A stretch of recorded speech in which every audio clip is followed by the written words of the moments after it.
bien vouloir aussi les poser dans le chat. David, de Flore.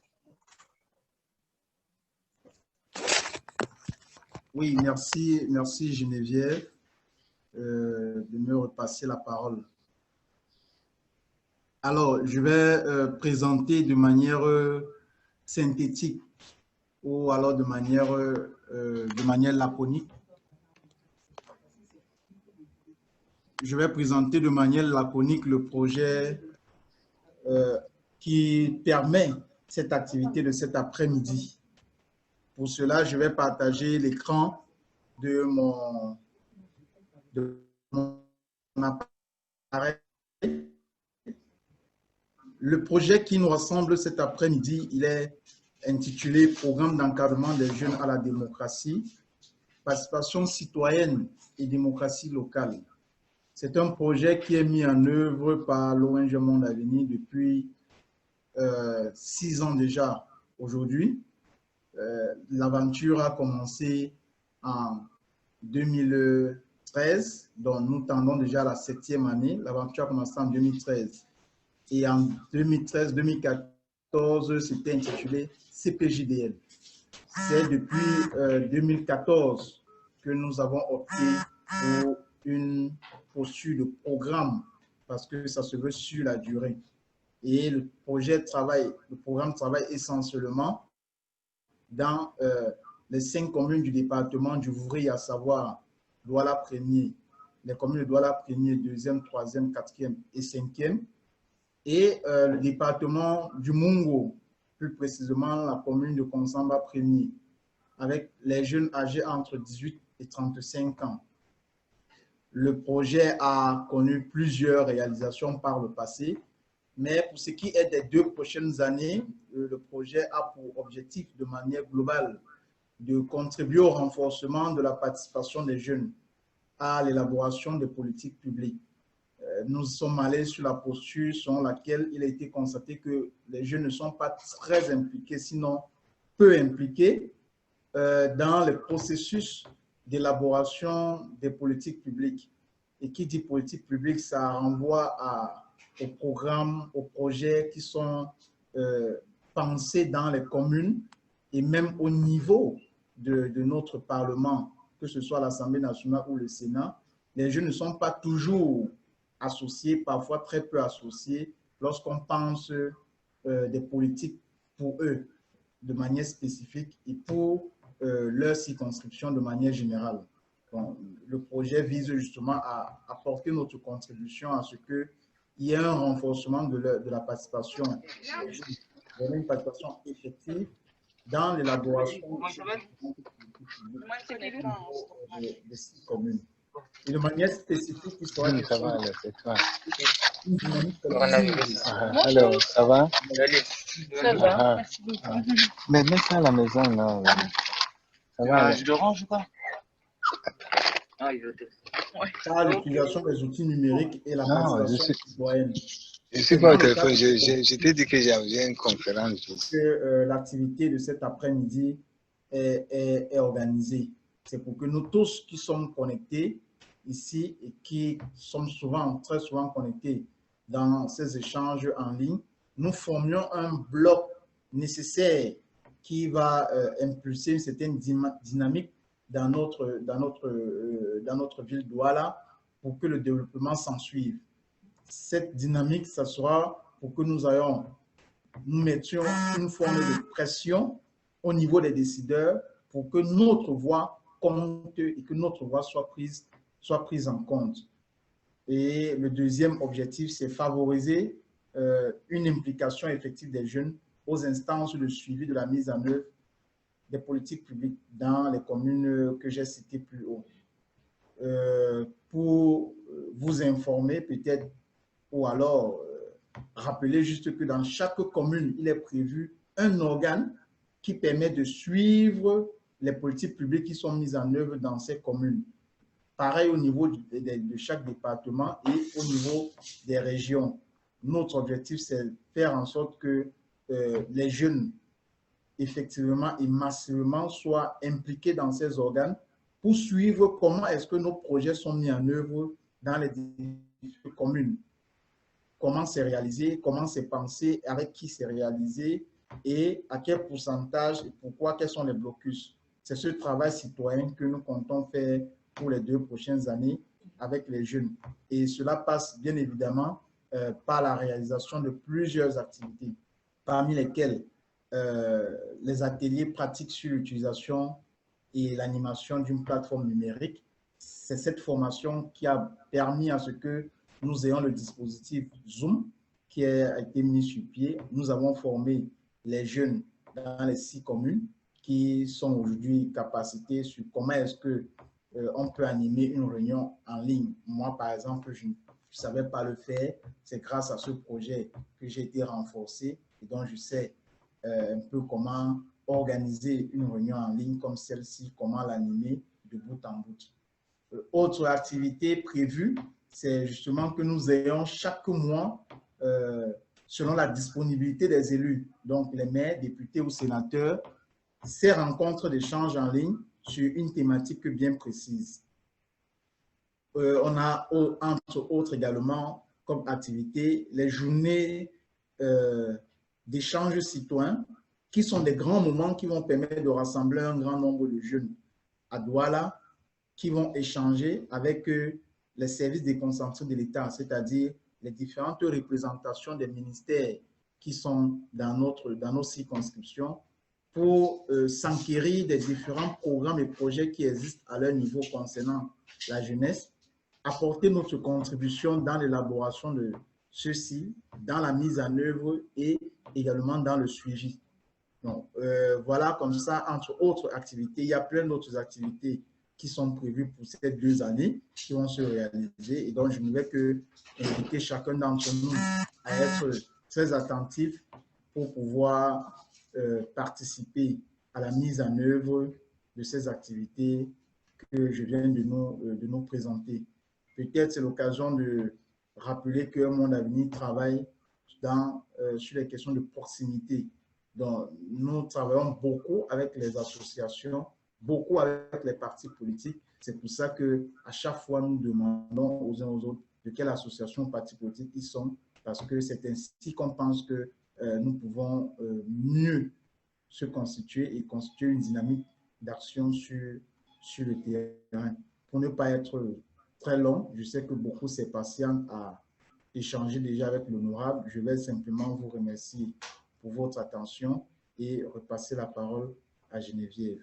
Je me réjouis d'être avec vous en ligne aujourd'hui. Je sais que c'est la journée internationale de la jeunesse et j'aimerais remercier Monde Avenir et Philippe Nanga de m'avoir invité ce jour pour échanger avec vous.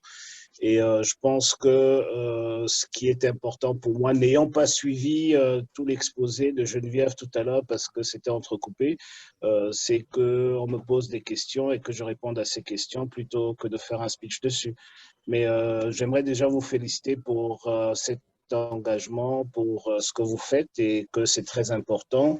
J'ai suivi à un moment donné la participation des jeunes à l'élaboration des politiques publiques. Je pense que c'est un sujet très, très important sur lequel nous travaillons au niveau du réseau Espérance Jeunesse à l'Assemblée nationale que je coordonne. Et il est très important parce que sans politique publique fiable et comprise par la population et surtout la jeunesse, nous ne pouvons pas avancer. Donc, voilà, donc je me mets à votre disposition pour répondre à vos questions parce que malheureusement, je n'ai pas pu suivre l'intervention de Geneviève et je crois qu'entrecoupée comme ça, elle était en train de présenter comment on allait le faire.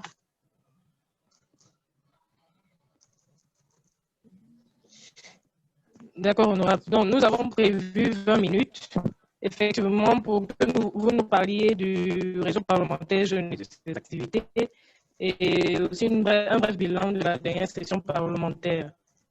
Et ensuite, les questions seront posées. D'accord, ok. Je n'avais pas compris. Là, même jusque-là, c'est vraiment, ça vient entrecoupé, mais je crois avoir compris que j'ai 20 minutes pour parler du réseau Espérance Jeunesse de la dernière session parlementaire. Donc, je vais y aller tout de suite.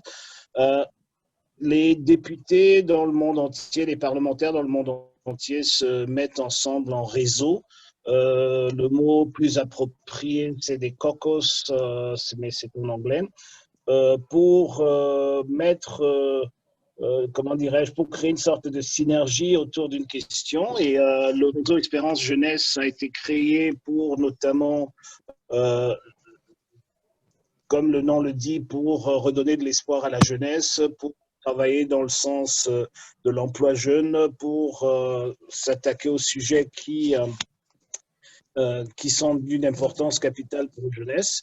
Et ça a été créé par l'honorable Komba il y a 7 ans, et dont j'ai été le vice-coordinateur. L'honorable Komba n'est pas revenu à l'Assemblée nationale, en tout cas pas comme député. Il est aujourd'hui secrétaire général de l'Assemblée nationale.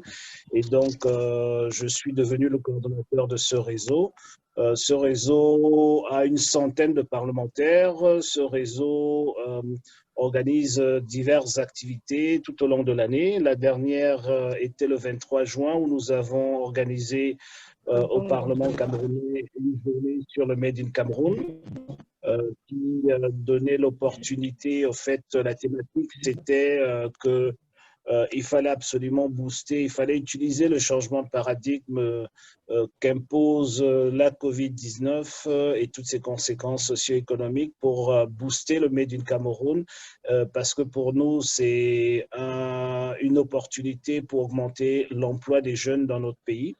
Et donc, nous avons ensemble avec plus ou moins 400 entrepreneurs jeunes et des fois moins jeunes, mais qui embauchaient des jeunes, qui font dans le Made in Cameroun, ainsi que des membres du gouvernement, 13 membres du gouvernement et à peu près 120 députés ou parlementaires. Nous avons organisé cette journée d'échange et de valorisation qui a une grande réussite parce que par la suite, 2 jours plus tard, le Conseil de cabinet a adopté nos résolutions et a demandé au ministre des Finances de travailler sur le Made in Cameroun, sur la loi sur la loi des finances 2021.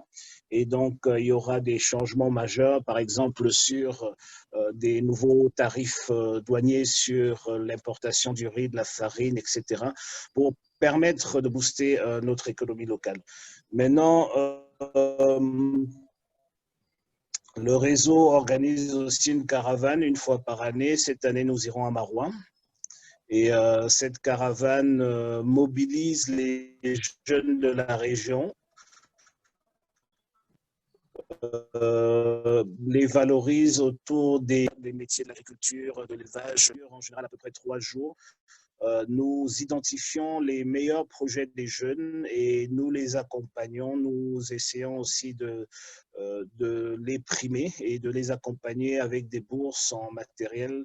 Et donc, il s'agit en moyenne à peu près de 5000 jeunes qui se rassemblent dans la capitale régionale autour de 3 jours et en présence du président de l'Assemblée nationale lui-même et plusieurs ministres sectoriels et surtout toute l'élite de la région pour montrer à la jeunesse qu'il faut aussi valoriser tous les autres métiers, qu'il faut valoriser l'entrepreneuriat et pas uniquement l'enseignement général jusqu'au bout. Et donc, et pendant ces caravanes, nous organisons aussi une sorte de cérémonie officielle où nous primons les meilleurs jeunes et pendant laquelle nous avons aussi une exposition de tout ce qui est produit localement pour les jeunes, mais surtout aussi de toutes les opportunités disponibles pour les jeunes dans les différents programmes des différents ministères sont exposés.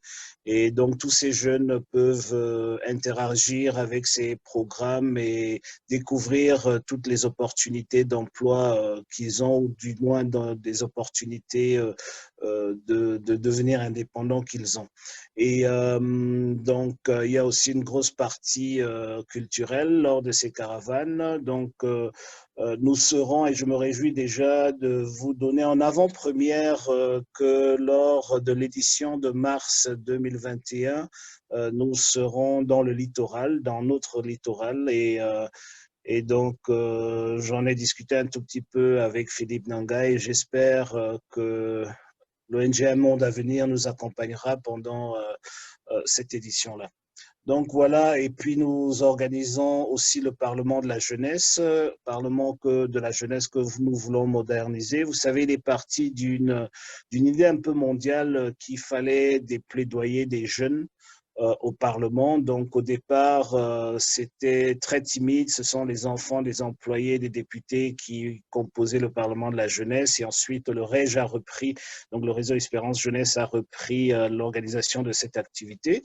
Et donc, depuis quelques années, il y a une sélection qui est faite à la base, c'est-à-dire qu'il y a une sélection qui est organisée par les maires d'arrondissement, les sous-préfets, les représentants du ministère de la Jeunesse au niveau local pour choisir les meilleurs jeunes, les meilleurs 180 ou des fois 360 jeunes dans chacune des circonscriptions parlementaires pour venir à Yaoundé pendant 2-3 jours et débattre et poser des questions au gouvernement, aux différents ministres et en fin de compte, signer une déclaration en forme de résolution sur un plaidoyer ou plusieurs plaidoyers de la jeunesse à l'occasion. Donc malheureusement, cette année 2020, nous n'avons pas pu organiser cette activité. Parce qu'il y avait élection le 11 février, je crois, ou le 9 février. Donc, c'était juste à la date où on devait organiser le Parlement de la jeunesse. Mais on va organiser le Parlement de la jeunesse l'année prochaine, donc en février. Et ce qu'on essaye de faire, c'est d'améliorer chaque année le processus de sélection qui est encore très loin de satisfaire ce qu'on veut. Mais ce qui est déjà important, c'est qu'on ait une journée où on a des jeunes qui viennent des 4 coins du Cameroun assis à l'Assemblée nationale et qui ont l'occasion de poser des questions aux ministres et dont les ministres sont obligés de trouver ou de donner des réponses.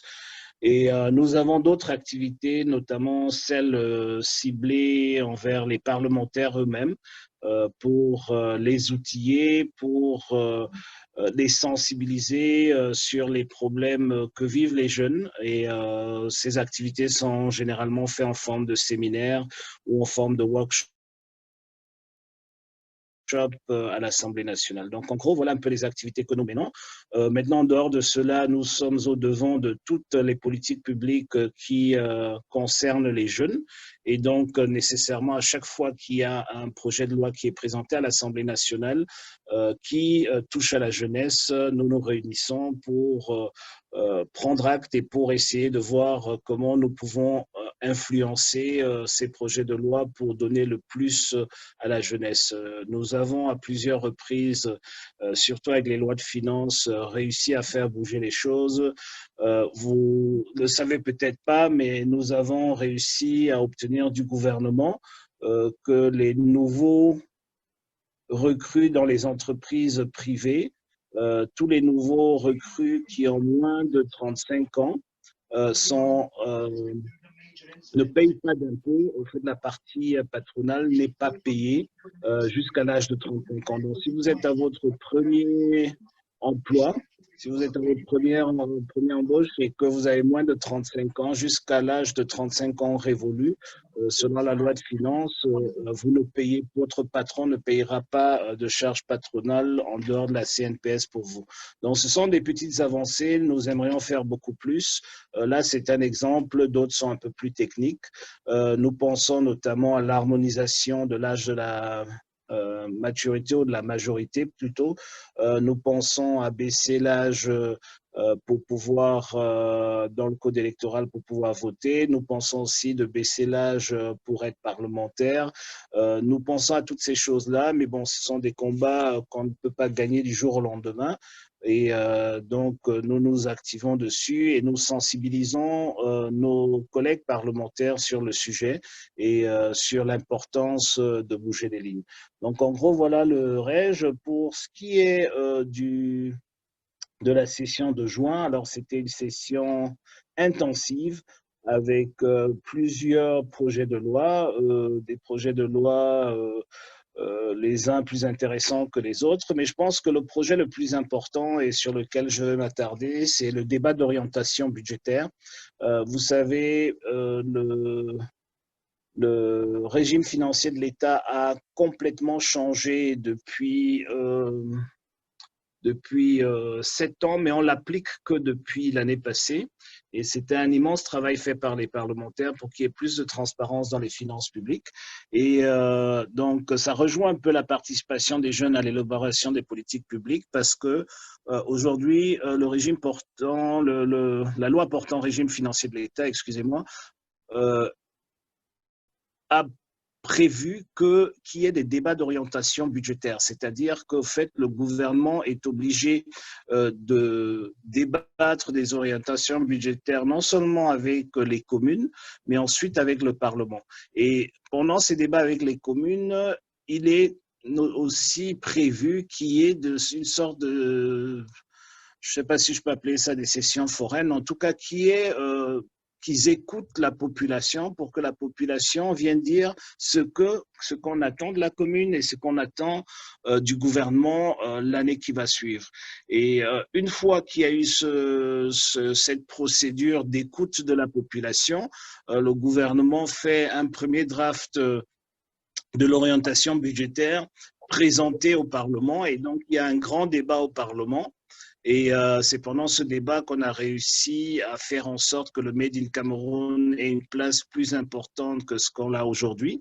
Et pendant ce débat parlementaire, ce qui est sans vote, les parlementaires émettent des avis qui sont maintenant pris en compte dans l'élaboration du budget 2021. Donc, c'était un grand moment de la vie parlementaire, ce débat d'orientation budgétaire, parce que c'est la première fois que cette d'orientation budgétaire était vraiment débattue. L'année passée, c'était le premier exercice. C'était un peu limite, mais là, pour la première fois, il y a véritablement eu des échanges, des débats en commission de finances et puis ensuite en plénière. Donc, c'était un très, très grand moment pour la République parce que ça veut dire que dès lors, dès l'année prochaine, ces débats seront encore plus intenses et au fait, ça veut dire que c'est la population, c'est les Camerounais, c'est les citoyens qui vont décider de l'orientation budgétaire et non plus des gens qui sont assis dans leur bureau à Yaoundé. Ça va prendre encore un peu de temps pour que les uns et les autres s'adaptent à la nouvelle donne, pour que les uns et les autres acceptent ces changements. Vous savez, il n'y a rien de plus compliqué que d'imposer un changement. Mais ce qui est bien, c'est que c'est déjà inscrit dans la loi et qu'on a utilisé, en fait, le gouvernement a utilisé tous les recours possibles de 2013 jusqu'en 2019 pour ne pas l'appliquer et qu'en 2019, finalement, on l'a appliqué pour la première fois et aujourd'hui, on l'a pleinement appliqué en 2020 et donc j'espère que ce sera des exercices où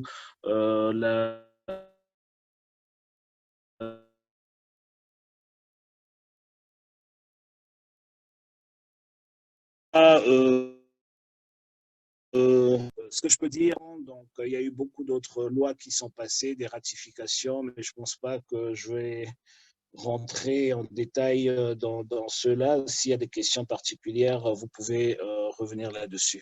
Je pense que j'ai plus ou moins couvert ce que je devrais couvrir, sauf si j'ai oublié quelque chose, et là, il faudra me le dire. Je vous remets la parole. Merci beaucoup, honorable. Je crois qu'il y a des questions qui vont pleuvoir, donc je nous prie, comme nous l'avons dit à l'entame dans le protocole du participant, pour tous ceux qui aimeraient prendre la parole, bien vouloir lever la main. Cette fonctionnalité se trouve à droite de votre écran. Les pointillés qui se trouvent, vous pouvez cliquer dessus et appuyer sur l'icône de la main levée. La question à qui veut la prendre? La phase des échanges est ouverte.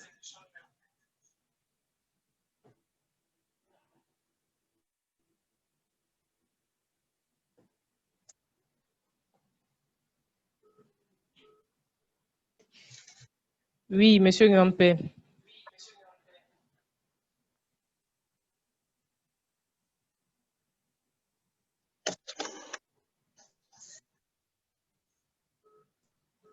Allô, Luther.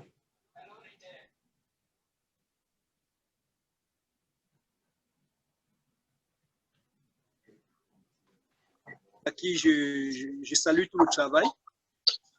Donc, pour revenir sur le thème, Honorable, vous êtes le président du réseau parlementaire des jeunes. La question que moi je voudrais vous poser, c'est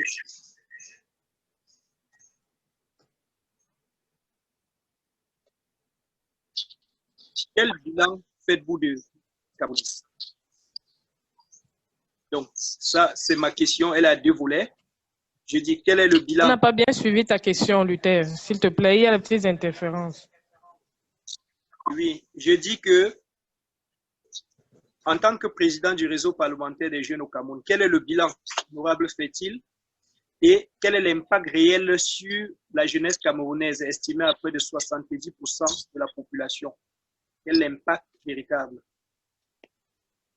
La deuxième des questions, c'est est-ce que le fait que les parlementaires camerounais soient très âgés, comme d'ailleurs la majorité du secteur des décisions au Cameroun, est-ce que cela ne crée pas un déphasage entre les besoins réels des jeunes et la perception des parlementaires dans la culture des jeunes? Parce que ces parlementaires, beaucoup sont très âgés et ils ont une culture qui date de la colonisation. Est-ce que le fait qu'ils soient très âgés ne pose pas un déphasage avec le besoin réel des jeunes au Cameroun? Merci beaucoup.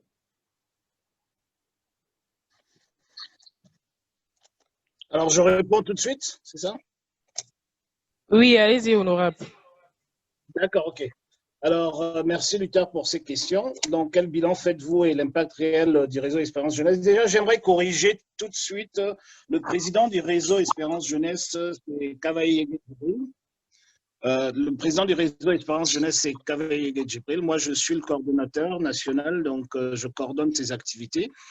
Et donc, le bilan, il est très positif. Je pense que c'est avec le REPAR, qui est le réseau pour la protection des écosystèmes en Afrique centrale, ce sont les deux réseaux qui fonctionnent le plus et qui ont les activités les plus intenses et les résultats les plus visibles au niveau du Parlement.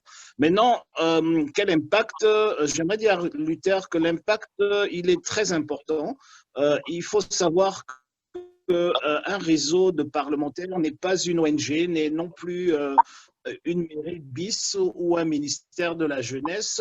Nous sommes un groupe de parlementaires qui nous intéressons à la chose, à tout ce qui tourne autour de la jeunesse. Et donc, déjà, pour avoir un réseau qui parle et qui traite de la jeunesse, c'est déjà une importance parce que ça permet aux députés qui veulent se référer d'avoir un point focal sur lequel ils peuvent compter pour justement être sensibilisés, être informés et des fois même être éduqués sur certains problèmes de la jeunesse. Et aussi, c'est un point focal pour toute la jeunesse camerounaise de pouvoir toucher le Parlement et les parlementaires. Donc, nous travaillons avec je dirais, une centaine de différentes organisations, tout comme un monde à venir. Nous travaillons, nous avons même des contrats de collaboration avec plusieurs organisations non gouvernementales et les associations des jeunes. Et donc, je pense que c'est très important parce que nous créons ce pont, ce lien entre le Parlement camerounais et cette jeunesse, ou je dirais plutôt cette jeunesse organisée. Maintenant, sur le bilan des activités, je pense que le Parlement de la jeunesse, qui est une activité très prisée, a déjà mis sur pied certaines résolutions qui sont passées en actes. J'aimerais ici dire que quand on voit certains projets être proposés, comme l'Observatoire national de la jeunesse et d'autres projets qui vont dans ce sens-là, c'est aussi parce qu'il y a un véritable plaidoyer parlementaire pour que le gouvernement pousse dans ce sens-là, plaidoyer qui vient des jeunes eux-mêmes à travers le réseau. J'aimerais dire ici aussi que si on veut regarder l'impact réel, nous avons, avec notre caravane, nous avons touché, nous pensons aujourd'hui à peu près directement, à peu près 30 000 jeunes sur les 6 dernières caravanes, en tout cas 25 à 30 000 jeunes. Et ces 25 à 30 000 jeunes, même si nous avons pu changer la vie de 10, 20, 30, 40, voire 100 jeunes, et que ces gens ont pu monter leurs projets, démarrer leurs petites entreprises et aujourd'hui devenir des entrepreneurs et pour certains même des entrepreneurs prospères puisqu'on fait un suivi. Je pense que c'est déjà c'est louable, c'est déjà ça. Mais surtout, ce qui se passe, c'est que cette sensibilisation et le fait qu'une centaine de députés, avec le président de l'Assemblée nationale, avec une dizaine de ministres, viennent visiter votre ferme, par exemple, ou viennent visiter votre petite usine, ou viennent vous visiter votre atelier de couture moderne, etc., ou essayent même vos vêtements et commencent à les porter, ou vous encouragent